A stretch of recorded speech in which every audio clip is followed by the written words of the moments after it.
Welcome back to my Dragon Age Headcanon series. Today we're talking about Hawke. I have two main Hawks, but only one is alive per timeline. I don't really like the twin idea some people headcanon. If you do, that's fine, we'll just call that Thetis 2. Yeah, I feel like everyone's game is its own universe, like Thetis 2, Thetis 3, and so on. And within each universe, a separate timeline. I like to think of every choice, even down to dialogue options, are all affected by a shift in the timeline. Now, both of my Hawks are rogues, with an indigo personality? I think that's what it's called. It means I'm pretty much half humorous, half diplomatic. All the choices are the same, except maybe a few dialogue deviations, because I don't remember every single one.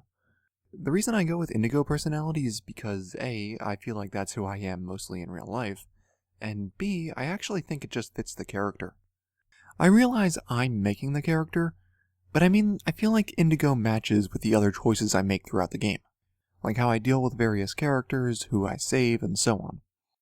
Basically, to deal with everything Kirkwall throws at him, I feel like Hawke needs a good sense of humor, but also strong morals and convictions. When it comes to the Keep and who I import into Inquisition, I give my Lady Hawke a diplomatic personality, and my male Hawke a humorous one.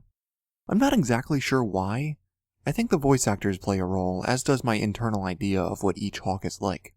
Despite them mostly making the same choices, I do envision them as slightly different characters. Male Hawke falls back on his humor when the world's on fire, and Lady Hawke falls back on her convictions. Both equally feel the weight of their decisions, but take a different approach to keeping their spirits up in the face of everything. The reason they're rogues is because, as I've said before, DA2 is borderline unplayable if you're not a rogue. I did 2 playthroughs as a warrior, and I'm amazed I got through them.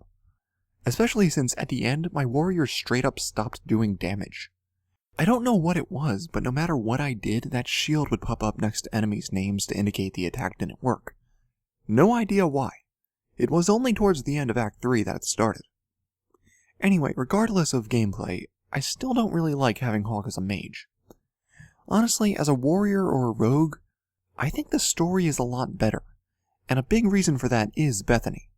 And it has nothing to do with Carver, it has nothing to do with my crush on her, although that doesn't hurt. No, it's that, as a mage, Hawke is worrying about himself. As a warrior or a rogue, Hawke is worrying about his baby sister. I feel like that makes for a much more impactful story. In the mindset of Hawke, in Act 1 I'm thinking, I need to help my family, I need to protect my sister. After she goes to the circle, because there's no way I'm letting her come into the deep roads with me, I'm fighting to make things better for her. That's why I care so much about mage rights. I find it to be a much more compelling story if Bethany is the reason I try so hard. If growing up protecting Bethany is what made me care so much. Also, growing up with this mentality of responsibility and need to protect his family, I feel like makes Hawke think more about how his decisions affect others. That's what leads him to become champion and put the city ahead of himself. As a mage Hawke, we grow up concerned about ourselves.